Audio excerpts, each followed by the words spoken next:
Welcome everyone to the SellOut Show, where we are always sold out. I am Dianna Guerin, and I am the Irreverent Sales Girl, where my mission is to bring a dash of dignity to the art of selling. Hey, Dianna. Hey, everyone. I'm Shawn Sandy. I'm the Chief Revenue Officer of the Selling Agency, where we coach humans how to sell to other humans. Because if you're selling like a scared rabbit, your customers smell your fear. I had to look at my notes. Your customers smell your fear and know they have the advantage. You needed notes for that. That's so cute. All right. You want to start over? Sure. Or should we just make that the raw and uncut version? I don't care. Let's do it. Let's do it again. Okay, so that's for the raw and uncut, and we'll do one at the end for the real one.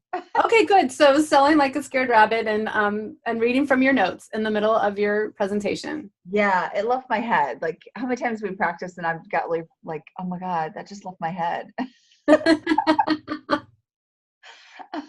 All right. So I like our topic. I'm trying to think of an example. So while you're talking about your example, I'm going to think of one, but what's our topic today? So I forgot how this came up. I think it came up because I was talking to my kids about something, an embarrassing moment. And I remembered, like, I may have blocked it out, but all of a sudden I remembered one of my most embarrassing moments in sales. And this was kind of a neat pivotal moment for me because I actually used that moment and it flipped the script on something really important for me. It helped me realize, people are just humans, and those super scary executives with the big titles and they can crush your hopes and dreams and kill your deal. They're just people put on their jammy jams at the end of the day. They've got, kid problems. They've got a kid that licks other kids, or their cat threw up all over the bed. I mean, like this, they're just normal humans. So anyway, I wanted to start out by telling your children lick other children. Yes, they do. and other people. I mean, stop licking me was something I said quite a bit when Jake was, 3 or 4. Like that never happened with girls, just boys. Like, stop licking me. Don't lick your sister. Stop licking the table. I don't know why. Sometimes kids just lick stuff. My dogs do that. I say, if I counted how many times they stop licking that or eat your chicken, like I'd be really impressive. Okay, back to the story. So right. This is back when I was at Office Max and their B2B print division, and I had this really important meeting, and it was to sort of put the final touches on the process of how we were going to deliver this project they were looking for. And it was with like the director of materials management and the VP of something. I called the director something, the mucky muck of VP, whatever. Really important. And so I really just needed this to go smooth. And so I had my contract with me, and I just needed to answer a couple questions, get them to sign it, and then be on my merry way. So I go to their office, and it's this lovely building, and get off on the 12th floor, and it's just lovely. And I got there early. I was kind of nervous and excited because this is I think the biggest deal I had really ever done at this point. At Office Max. And so I go in and I get the key to the executive washroom from the receptionist. So got the key, and I go in and set my handbag down and go to wash my hands. I had like a really cool, large, oversized handbag. It had my files in it and the contract and stuff. And so I wash my hands, and then I go over to dry my hands, and my heavy handbag falls over into the sink, setting off the motion detector of the faucet. Oh my God. So the faucet is on and just filling my handbag with water.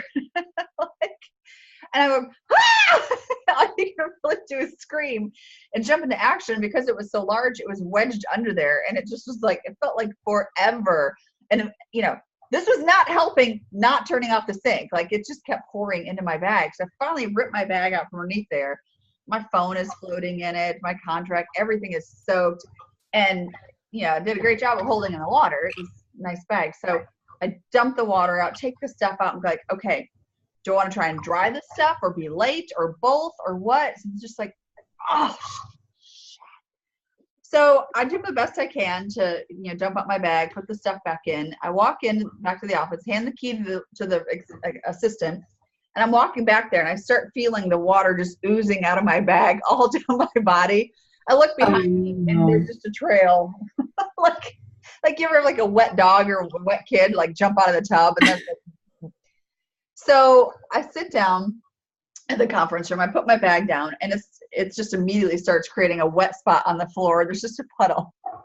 And then these and who was it that you were meeting with at this illustrious meeting? A senior VP and a senior director of materials management. Like they report like to the COO and the CFO and of a bank. So they walk in, there's these two distinguished gray-haired gentlemen, and they're in suits and ties, full on. And so they sit down. I said, so fellas, let me ask you if this has ever happened to you. And I said, you might notice my handbag is creating a puddle on the floor. Well, so I explained what had happened, and I pull out, the stopping wet contracts. I'm like, I don't even want to put these on the table. But we had such a laugh, and they shared some of their most embarrassing, stories with me. And really? Oh yeah. I mean, they thought it was hilarious, but I just went in straight for the humor of the situation, and it was like, this is freaking funny. I mean, I wish I would have had like a camera to watch my handbags in slow motion fall into the sink, and the motion detector gets set off. And so anyway, so they signed the contract later that day because I had to email it to them. You couldn't even write on this contract. And every time after that I saw them, which was not often because they're not the ones I really dealt with, but every time after that I saw them, they poked fun at me or they told me an embarrassing story or something like that. It just really brought us into this like human level, and for me, I was really nervous about these. These are very powerful people. They had the ability to crush my hopes and dreams on this deal. And from then on, it just sort of flipped the script that, even CEOs and the most powerful people, they're still just humans who get the flu and, put their pants on one leg at a time and have a hole in their underwear or something like that. They're not like gods. They're not gods. We don't put them too high on pedestals. They're relatable. And if you can find something and find a way to relate to them, there's no reason to just be so scared if you've got good value and you've done a great job of selling that these people are going to crush you because they can. That's not what they're there to do. And so if you can find that human way to relate. So from then on, I would go into meetings with whoever and I'm like, hey, dude, let me see, I like your socks, or just, whereas everyone's walking in, this could have been a very different meeting, like walking in very stiff and answering questions and going up. But like then we're buds after that. Like we're pals. They always wanted to joke with me. They they would seek me out if they knew I was going to be there. And it just changed the tone of everything. We had this very human moment to relate to. They thought that you were amazing. Well, yeah. Interesting. Somebody they like to relate to. That's so good. Yeah. It's good. And anyway, it was just like, it was one of the most embarrassing moments. I have more, but it really flipped a switch for me on how human we all are, and that no one does anything different at night. We all sleep. That guy probably snores. His wife probably wants to smother him with a pillow every night. Like that. I mean, that kind of stuff. We're all human. It's all the same. So I thought of mine. Okay. All right. So, excuse me. I'm in this big deal job or whatever, right? Whatever, closing 5 and 6 figure deals all the time, like a monster, like a beast, and like a boss. And so I'm training this woman. Like I'm leaving this job, right? I've been there for a bunch of years, and it's time for me to move on. And so I'm training this woman. And so I really want to look like I've got my shit together. And I'm meeting with the head of the foundation at this big food distribution company. And as I'm leaving my house, I have 3 dogs, right? I have 3 Labradors. And as I'm leaving my house, they all start running in the same direction, and they get the leash wrapped up around my legs. And I fall backwards and I hit my head on the house. Right? Because we're just about to go inside. So there I am. I'm laying on my back. I've just hit my head on the back of the house. And I'm like, that moment where you're like, I wonder if I'm okay. Like you don't know for sure how the next 5 minutes are going to play out. Right. So I kind of like pull myself together a little bit and get the dogs in, and I'm a little shaken, but not stirred, right? So then I drive into my meeting, and I'm sitting in the waiting room, and the woman's with me, and I'm just kind of like not feeling just right. So so I go into the restroom to kind of collect myself, and then we go and we meet with this guy, and we're about, I don't know, 7 minutes into the meeting, and I just turn to Julie and I say, I need you to take me to the hospital. I'm like, not okay. And the executive, I mean, it was like, what do you need? Do you know? And yeah. and then, you know, believe me, he always took my call after that. But I was just like, I'm so embarrassed. You know, my 3 dogs took me out by the feet. I hit my head on the house, and I'm not quite clear if I'm okay or not. And so anyway, that was so we went to the hospital and blah, blah, blah, and everything just turned out fine. I didn't even have a concussion, but I was glad I got it checked out. I mean, we did a full MRI and stuff, so I felt, you know, confident about. Yeah, your brain bounced around a little bit in there. You had a little bit of a scrambled egg moment. Woo, but I mean, just sitting there, you know, like we're meeting these people for the first time, and here's Julie, and I'm this big deal person turning over my thing, and I've got to go to the hospital right now. Oh man. So yeah, like there's so many things that can go wrong. Like I could just imagine you going in there like, I don't know what I'm saying. You have to pardon me. Well, it's like poor George W. Bush, like throwing up. Wasn't it? Or was it George H.W. Bush throwing up on the Japanese prime minister? Yeah. Oh my gosh. Yeah. That's terrible. You know, this wasn't necessarily with a customer, but this was another super embarrassing moment. So, my boss and I, when I was at the TV station, we were going to do a down and back to Atlanta, like just a quick overnight. So you pack really super light, right? So I packed like one black pair of pants and same shoes, and then like 2 different blouses or whatever, and like a leather jacket to go over it. And then the only thing I had was jeans, because we were going to go out to dinner that night with some of the national sales guys. So we go and have them fly into Atlanta and get to Buckhead and have some meetings, and then we're going to go to our national sales rep's office. And at one point, I remember sitting down in the rental car, like, gosh, I just sat on a buckle. That felt really weird in the seat. And so I go to the bathroom in the office of the national sales reps. And I go to the bathroom, and this is like a little personal, but I was like, I don't think you should be able to see to the floor through my pants. Oh, no. I had a hole, like my pants had just split apart. Like, I don't know how long they'd been that way. I don't have a clue. And so, like, well, crap. And I just had like a silk blouse on. And then, so I'm like, well, okay. So I tie a leather jacket around my waist, and it's not even quite like long enough. And my boss is like, well, that's a new look. I'm like, yeah, we need to go to the mall. Like, what are you talking about? We have dinner like in 2 hours. Like, we need to go to the mall.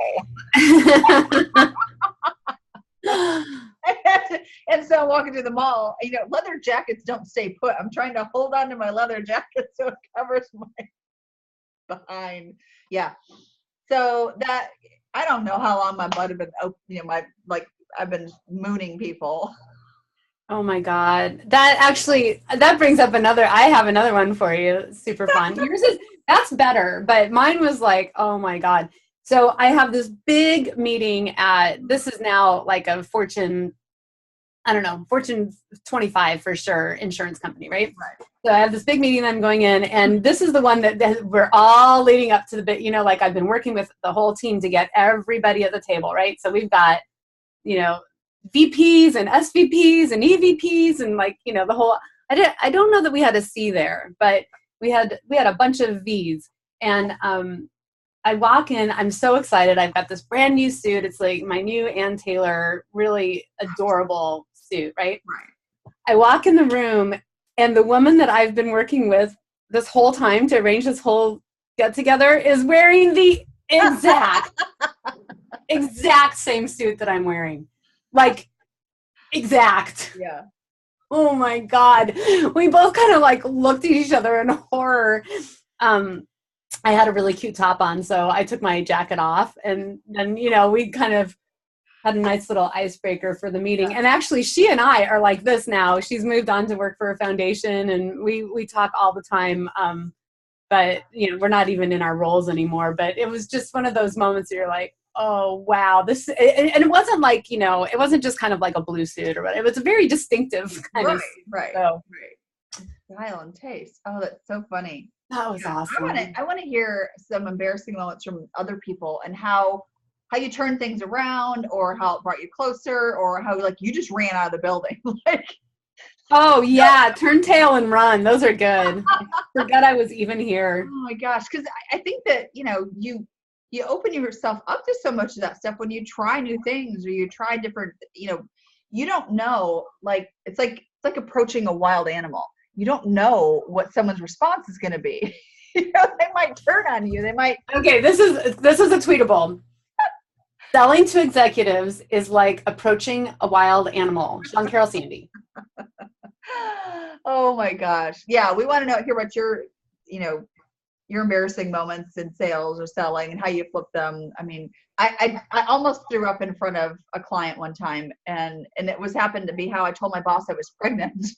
It was not planned, but I was so sick. I threw up all day, every day with my pregnancies. And so I had not yet told my boss, and he was in town to meet with the purchasing department of the city of Memphis. And this is an old building, and they're always hot. And it was January. It was January. And so we go in there. I'm like, trying so hard to hold down whatever. And we're talking, and I'm just visibly uncomfortable. And I'm reaching my purse, like, hey, anybody want a sucker? These like ginger suckers to suck on. Like, and he was looking at me like, what in the hell is going on?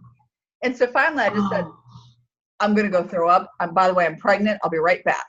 And that's how you told your boss that you were pregnant. My boss is pregnant. That's awesome. Oh yeah. Put your, now that they're, I mean, man, I've got so many that are coming up now, but put your most embarrassing moments in the comments. And, Shawn and I often do things like send Starbucks gift cards to our favorite little stories. Yeah. And the video, that's even better. Yeah. But I want you to remember Anthony Iannarino's words that will stick with me forever. Right. You're either their peer or their bitch. Yes. Yeah. Yeah. So you can't go and sound like you're scared, because they're just people. People are humans. They got problems. Like, I'm trying to think of more good ones. Like, their cat ran away, their dog ran away, or, their kid is at home sick and they have a big meeting, or they're aging parents, or, they broke their foot when they were, running from a bee or something like that. And that's a true story for somebody I know. She was trying to run away from a bee, ended up falling in a bush and breaking her foot. Yeah. I mean, no matter how much you look like you've got your stuff together, no matter how much they look like they've got their stuff together, the more that you can just relate to them as a human, you're right, the more fun you're going to have and the more business, frankly, the more business you're going to close. Yes, exactly. So always remember it, just make light of the fact that you walked into a meeting with Cheerios stuck to your skirt. Again, another true story. My boss is like, who didn't have children. He's like, what are those? Are those Oreos? I said, no, they're Cheerios. Let's go. So he was always wary about getting in my car and putting his stuff in the back, thinking, Cheerios, goldfish, or stuff like that.